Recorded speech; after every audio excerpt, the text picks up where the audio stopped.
Hi, I'm Tim. Welcome to our channel and thanks for logging on. Today we're discussing the Rolex Oyster Perpetual Day-Date 40. You can see this reference 228239 in 18 karat white gold and purchase it on our website. Subscribe to our YouTube channel if you enjoy these videos. And please click on the card in the upper right hand corner of the screen at any time during this video to see our full sales listing for this watch with additional accessories included in the sale, high resolution images for your desktop, and naturally complete pricing details for this white gold 3-day power reserve current generation Rolex Day-Date. The watch on my wrist was part of a family that bowed at Basel World 2015. The successor to the 41mm Day-Date 2, the Day-Date 40 is better proportioned, and in most respects the details are exactly that, detail revisions. The main change comes in ergonomics, which is something you might not spot immediately. But still 40mm across the round of the case, not much of a change there. 12mm thick, that's the same as the Day-Date 2. It's lug-to-lug where you measure the real difference, as the Day-Date 2 with its solid end links and President bracelet would jut out 53.2 millimeters across the wrist. Now if you measure the solid outcropping of the end link, you get a maximum distance across the wrist on this watch of 47.7 millimeters, considerably less. It makes the watch wearable on a much smaller wrist. I would actually say you could wear this watch on a wrist as small as 13.5 centimeters in circumference.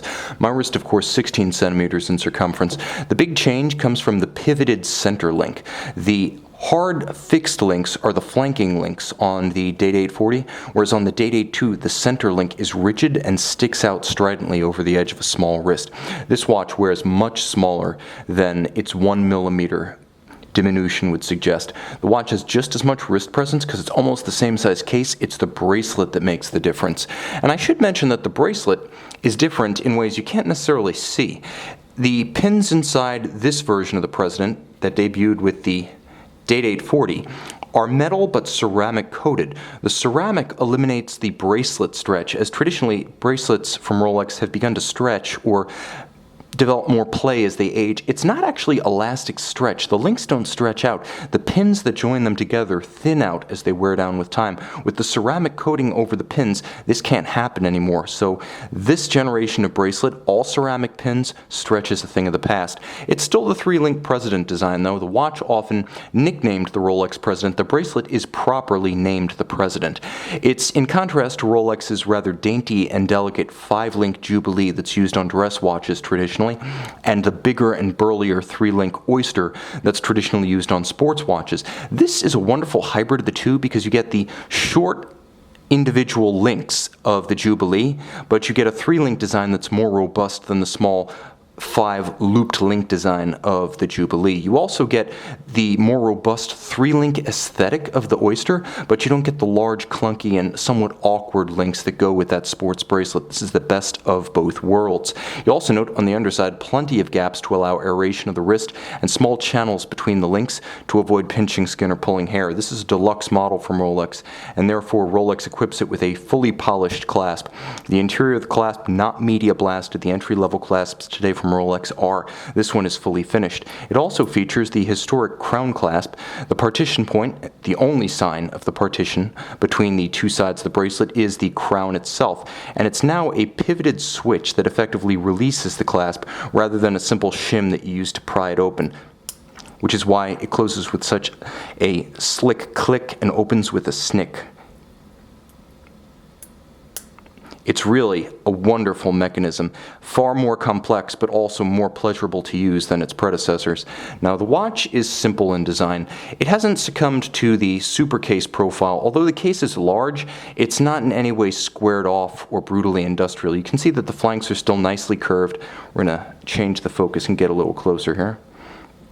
But you can see how the flanks are nicely curved. They have a little bit of top to bottom curvature. You can see that they do have a fluid flame-like dance of light across their surfaces, unlike the sheer sides of the current GMT, Sea Dweller, or Submariner cases, for example. In many ways, it's a little bit like the Daytona or the 36mm Datejust and Day-Date. Again, more elegant without being dainty. That's really the key to the President. the bracelet, and the nickname of the watch. Of course, a day-date formally, and you'll note that that day-date dial is unusual. This is what Rolex calls its dark rhodium treatment. Dark rhodium treatment with a stripe motif. The watch nicknamed President comes in many different metal and dial configurations today, but this one has one of the closest ties to existing Rolex design precedent, as it's almost like a modern laser-etched variant of the historic Rolex tapestry dial with the linear striations that effectively hang, if you will, from 12 to 6. You'll note that there is a white-on dark rhodium railroad track outboard that is used for reading off the minutes and the seconds. All of the hands, as well as the Rolex crown at 12 o'clock and the indices, are white gold. And while not all day-date 40 dials are luminescent, this one is, and you're going to get the full effect in a lume shot at the end of the video. You can see the day and the date through their apertures. There's a double quickset system. The crown is a screw-down unit, and when you thread it out, you can use the double quickset functionality to rapidly cycle the date and rapidly cycle the day. I should make sure I stay in the setting detent. So you have both functionality, and you also have hacking seconds when you pull to extremity, so you can stop the seconds hand and synchronize against a known accurate reference time. Finally, due to the twin-lock screw-down crown design and the screwed-in solid white gold caseback, you do have 100-meter water resistance, which is impressive as this is not expressly marketed as a sports watch, but it does have that level of resilience against water. It has even more based on the architecture of the Rolex 31 jewel manufacture caliber 3255 automatic movement. Free sprung balance with a full balance bridge makes it tough and shock resistant. The Breguet overcoil hairspring makes it resistant to positional or gravitationally induced timing deviation, and the parachrome blue alloy used in creating the hairspring helps the watch to resist magnetism. 48 was the old power reserve standard, so 48 hours was the old Day-Date 2. The Day-Date 40 has a 70 to 72 hour power reserve, so effectively a 3-day reserve, still beating at 28,800 vibrations per hour, the modern beat rate. This is achieved by thinning out the barrel wall, which allows the mainspring to be expanded to store more energy. The drivetrain has found efficiencies via reprofiled gear teeth, and then finally there is a Chronergy escapement that by itself is responsible for a 15% reduction in energy used. That's how Rolex managed to stretch the legs of its power reserve. It actually uses a bidirectional winding system that's silky smooth with Teflon-coated reversing wheels. You can't really feel it, you can't really hear it, and that's part of the appeal of the watch. It really is a gray ghost on your wrist, which brings me to my final point. This is white gold, yes, but it's really what the industry describes as gray gold. Rolex stamps its own cases, it has its own foundry, it has its own materials science lab, and this particular alloy of white gold is called gray gold in the industry. Still 18 karat, still white gold, but solid straight through.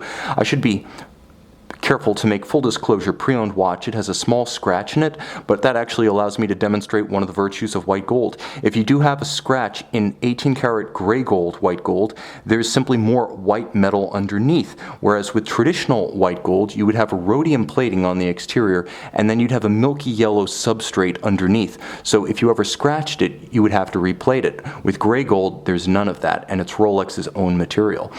In fact, this is Rolex's own material in every respect. They make the bracelet, the dial, they make the internals, they design their watches, they even have their own special chromolite luminescent material, which you're about to see. You can see this watch and its entire accessory set for sale on our website. And we're back with the Rolex Day-Date 40. The 228239 in white gold, blue chromolite luminescence. You can see the iconic gaps, what would normally be the day and the date, at 12 o'clock and 3 o'clock respectively. See it in its entire accessory set by the light of day on our website.